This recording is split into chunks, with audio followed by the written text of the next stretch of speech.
Assalamu alaikum wa rahmatullahi wa barakatuh. Pour la première année du collège, la respiration aérienne, on va parler aujourd'hui de la respiration par des trachées. Activité 1, déterminer les structures des voies respiratoires chez le criquet. Pour cela, on va observer un criquet vivant. Comme vous le constatez, son abdomen effectue des mouvements. On le voit très bien, l'abdomen se gonfle et se dégonfle, effectivement. Voilà. On se demande bien sûr quel est le rôle de ces mouvements effectués par l'abdomen du criquet. Comme je l'ai déjà dit bien sûr, l'abdomen du criquet il est constitué de plusieurs anneaux. Sur ces anneaux-là, on trouve sur chaque anneau, on trouve des orifices des deux côtés de chaque anneau. Ces orifices-là, on les appelle les stigmates. Effectivement, l'abdomen du criquet se gonfle et se dégonfle. Observation 1, présence des orifices appelés les stigmates. Observation 2, l'abdomen se gonfle et se dégonfle. C'est déjà dit bien sûr, l'abdomen du criquet constitue de plusieurs anneaux. Sur chacun, on retrouve ces stigmates, ces petits orifices, comme je l'ai déjà dit. Donc, pour montrer le rôle de ces mouvements au niveau des mouvements effectués par l'abdomen que nous avons déjà vu, et aussi le rôle de ces orifices-là qu'on a appelés les stigmates, on va, comme vous allez le constater, je vais déposer du vernis sur ces stigmates-là pour voir, pour bien sûr montrer le rôle de ces, bien sûr, le rôle du vernis, c'est d'empêcher la pénétration de l'air. Résultat obtenu, comme vous allez le constater, le criquet meurt par asphyxie. Donc, la conclusion qu'on peut en tirer, c'est que ces orifices-là, ces stigmates-là, bien sûr, ce sont des orifices respiratoires par lesquels, bien sûr, pénètre l'air riche en dioxygène. Et bien sûr, les mouvements effectués par l'abdomen, ce sont des mouvements respiratoires. Notre conclusion, en observant un criquet vivant, nous avons constaté que son abdomen réalise des mouvements selon un certain rythme, bien sûr, et semble se gonfler puis se dégonfler. Cela correspond à des inspirations, expirations. On parle alors de mouvements respiratoires. Et bien sûr, les stigmates jouent le rôle, ils constituent ce qu'on appelle les orifices respiratoires. Pour découvrir les organes en relation avec les stigmates, nous devons effectuer une dissection d'un criquet mort. Bien sûr, cette dissection montre bien que chaque stigmate est relié à un réseau, comme vous allez le constater, de petits tuyaux qu'on appelle les trachées, par lesquels bien sûr va circuler l'air. Chaque trachée elle-même, elle se ramifie en plusieurs trachéoles, bien sûr, qui constituent, comme je l'ai déjà dit, un réseau qu'on retrouve dans tout le corps de notre criquet. On peut retrouver aussi des sacs aériens. Effectivement, la dissection de l'abdomen d'un criquet mort montre que chaque stigmate, de chaque stigmate par un tube argenté appelé trachée qui se ramifie de plus en plus dans toutes les parties du corps et se termine soit par des sacs aériens, soit bien sûr en arrivant directement à tous les organes du criquet. Effectivement, lors de l'inspiration, quand l'abdomen se gonfle, comme vous le constatez, ceci va permettre l'entrée de l'air riche en dioxygène. Celui-ci va passer par les trachées puis les trachéoles pour atteindre les muscles, tous les organes bien sûr. Dans ce cas-là, on a pris l'exemple des muscles. Donc, les échanges gazeux se font directement entre les organes, bien sûr, et l'air. Entre les cellules et l'air, puisque les organes sont constitués de cellules. Un schéma qui représente ce que nous avons déjà dit. Donc, l'air riche en dioxygène va pénétrer par les stigmates, va passer par les trachées, les trachéoles pour atteindre, bien sûr, les organes. Pénétration, échange gazeux, bien sûr, avec pénétration du dioxygène de l'air vers les cellules. Et bien sûr, le CO2 va quitter les cellules pour revenir, bien sûr, à l'air qui sera, bien sûr,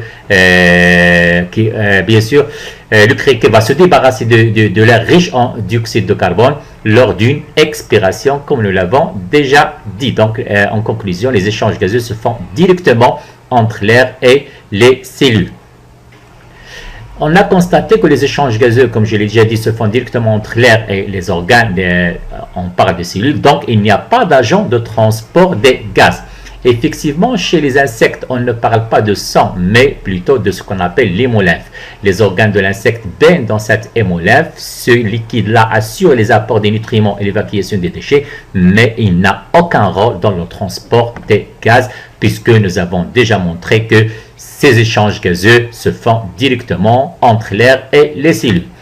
Les insectes aériens à appareil respiratoire, on parle de respiration trachéenne, la protection invaginée puisque les trachées sont invaginées à l'intérieur du corps bien sûr du criquet. L'épaisseur 4, je m'excuse, l'épaisseur 4 nanomètres, la ventilation il est bidirectionnelle, le même trajet par lequel passe l'air riche en dioxygène va passer, bien sûr, va ressortir l'air riche en dioxyde de carbone, circulation. Pas de transporteur de gaz, bien sûr, les insectes possèdent un hémolave. Celui-ci, bien sûr, ne joue aucun rôle dans le transport de gaz. Et enfin, l'efficacité des échanges, elle est bonne. Activité 2, déterminer le mécanisme de respiration chez le ditique et chez la neppe. Bien sûr, il y a un certain nombre d'animaux qui vivent dans l'eau, mais qui respirent dans l'air. Nous avons le ditique, nous avons la limnée, la neppe et aussi les larves des moustiques. Pour le cas du ditique, comme vous allez le constater, celui-ci va bien sûr monter à la surface de temps à autre, comme vous allez le voir.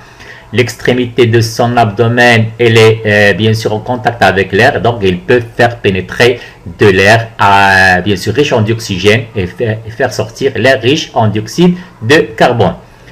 Effectivement, le ditique est un insecte qui vit dans l'eau, mais il monte de temps à autre à la surface et il fait sortir l'extrémité de son abdomen, bien sûr, pour respirer.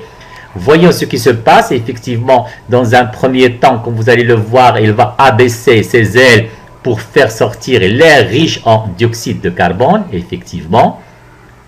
Et puis, dans un deuxième temps, bien sûr, comme vous allez le constater, il fait rentrer de l'air riche en dioxygène dans ce cas-là, bien sûr, au niveau d'une poche à air, comme vous le voyez. Et à partir de cette poche à air, l'air peut pénétrer à travers les stigmates, bien sûr, pour atteindre tous les organes du ditique à travers, bien sûr, les trachées, comme vous allez le voir. Lui aussi, le ditique, il a une respiration trachéenne.